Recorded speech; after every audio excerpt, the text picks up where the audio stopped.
ప్రజల అభిప్రాయాలను పరిగణలోకి తీసుకోకుండా ఇష్టానుసారంగా డివిజన్లు విభజన చేయడం సరైన విధానం కాదన్నారు మాజీ మంత్రి తలసాని శ్రీనివాస్ యాదవ్. ఈ మేరకు సనత్ నగర్ నియోజకవర్గ ముఖ్య నేతలతో సమావేశం నిర్వహించి ఆయన కాంగ్రెస్ ప్రభుత్వంపై తీవ్ర స్థాయిలో విరుచుకుపడ్డారు. హరీబరీగా ఓఆర్ఆర్ లోపల ఉన్న మున్సిపాలిటీలు, కార్పొరేషన్లు, జీహెచ్ఎంసీలలో విలీనం చేయాల్సిన అవసరం ఏమొచ్చిందని ప్రశ్నించారు. 150 నుండి 300 డివిజన్లకు పెంచి బస్తీలు, కాలనీలను ముక్కలు చేశారని ఆగ్రహం వ్యక్తం చేశారు. నెల్లూరు జిల్లా సంగం మండలం మక్తాపురంలో రాష్ట్ర దేవాదాయ శాఖ మంత్రి ఆనం రామనారెడ్డి పర్యటించారు. ఈ నేపథ్యంలో ఆయనకు గ్రామస్తులు అపూర్వ స్వాగతం పలికారు. ఈ సందర్భంగా ఆయన గ్రామంలోని శివాలయంలో స్వామి దర్శనం చేసుకున్నారు.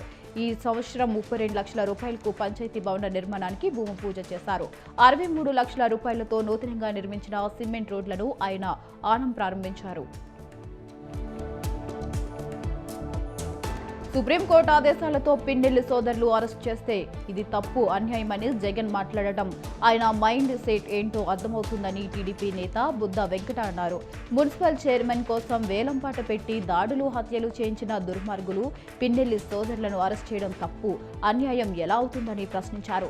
ఈ సందర్భంగా విజయవాడలో ఏర్పాటు చేసిన ప్రత్యేక సమావేశంలో ఆయన మాట్లాడుతూ రాష్ట్రంలో టీడీపీ మద్దతుదారులను చంపేయాలని లక్ష్యంగా పెట్టుకున్న వ్యక్తులు పిన్నెల్లి బ్రదర్స్ అని ఆరోపించారు. నివాస ప్రాంతమైన కాలనీలో హాస్టల్ను ఏర్పాటు చేయడంతో తాము తీవ్ర ఇబ్బందులు ఎదుర్కొంటున్నామని కాలనీ వాసులంతా నిరసనకు దిగారు. నివాస ప్రాంతాల కోసం ఏర్పాటైన కాలనీలలో కమర్షియల్ యాక్టివిటీస్ ను అనుమతించవద్దని ప్రభుత్వానికి విజ్ఞప్తి చేశారు. హాస్టల్ నిర్వహణతో తీవ్ర ఇబ్బందులు ఎదుర్కొంటున్నామని అన్నారు. నీటి సమస్యతో పాటు డ్రైనేజీ ఎదుర్కొంటున్నామని అన్నారు. నేరాలను నిరోధించేందుకు, నేరస్తుల జాడును కనిపెట్టేందుకు ప్రస్తుతం ఈ వెరిఫికేషన్ యాప్ సిద్ధంగా ఉందని ఎస్పీ ప్రతాప్ శివకిషోర్ తెలిపారు. ఏలూరులో ఏర్పాటు చేసిన ప్రత్యేక సమావేశంలో పాల్గొన్న ఆయన వివరాలు వెల్లడించారు. వీటి ద్వారా కొత్త వ్యక్తుల వివరాలు వెంటనే తెలుసుకోవచ్చన్నారు. కొత్త వ్యక్తుల వివరాలు తెలుసుకునేందుకు ప్రత్యేక నెంబర్ను కూడా ఏర్పాటు చేసినట్లు తెలిపారు. మెదక్ జిల్లా చేగుంట మండలం గొల్లపల్లి గ్రామంలో సర్పంచ్ అభ్యర్థి సబిత సరికొత్త సెంటిమెంట్ ను అప్లై చేశారు. తన భర్త గత రాత్రి నుంచి కనిపించడం లేదంటూ ఆందోళన వ్యక్తం చేశారు. తన భర్తను ప్రత్యర్థులు కిడ్నాప్ చేసి హత్య చేశారని సర్పంచ్ అభ్యర్థి సబిత పోలీసులకు ఫిర్యాదు చేశారు. అభ్యర్థి సబిత ఇచ్చిన ఫిర్యాదు మేరకు డ్రోన్లు, జాగిలర్తో గాలించి పోలీసులు సబిత భర్త జనార్దన్ రెడ్డిని దొరకబుచ్చుకున్నారు. ఇక అనంతరం వారిని లోతుగా విచారించిన పోలీసులకు విస్తుపోయే నిజాలు వెలుగు చూశాయి. స్థానిక ఎన్నికల్లో గెలవాలంటే ప్రజల్లో సానుభూతిని సంపాదించాలనే సెంటిమెంట్ ను జోడించినట్లు స్థానికులు ఆరోపిస్తున్నారు. ప్రకాశం మార్కాపురం పట్టణం తర్లుపాడులో మెగా పేరెంట్స్ మీటింగ్ ను ఘనంగా నిర్వహించారు.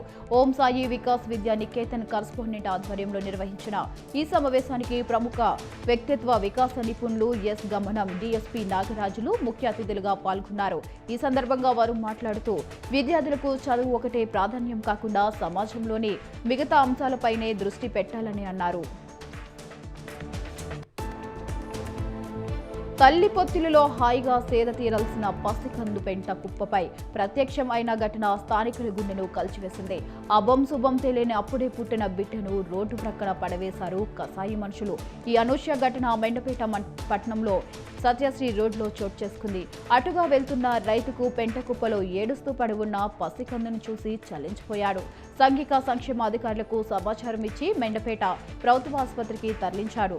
అక్కడే చుట్టుపక్కల కుక్కలు ఉన్న పసిబిడ్డ జోలికి రాకుండా అలాగే నిలబడ్డాయి. పూర్తి ఆరోగ్యంతో ఉన్న ఆ బిడ్డను వైద్యులు పరీక్షలు జరిపి సురక్షించారు.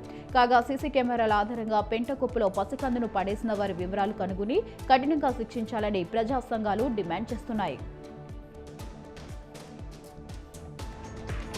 హైదరాబాద్ బన్నీలాల్ పేట్ డివిజన్ పరిధిలోని గాంధీనగర్ సాయినాథ్ వెల్ఫేర్ అసోసియేషన్ కాలనీలో శ్రీ వెంకటేశ్వర స్వామి కళ్యాణ మహోత్సవాన్ని ఘనంగా నిర్వహించారు.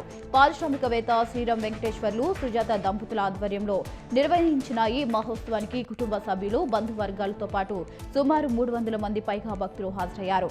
మహత్తర కళ్యాణ మహోత్సవానికి విచ్చేసిన భక్తులకు తీర్థ ప్రసాదాలతో పాటు మహా అన్నదాన ప్రసాద కార్యక్రమాన్ని నిర్వహించారు. విజయవాడ శ్రీ దుర్గా మల్లేశ్వర స్వామి దేవస్థానంలో అర్చకులు దీక్షలు చేపట్టారు. 2025కి సంబంధించి శ్రీ భవానీ మండల దీక్షలను విరమిస్తున్నట్లు అర్చక స్వాములు తెలిపారు.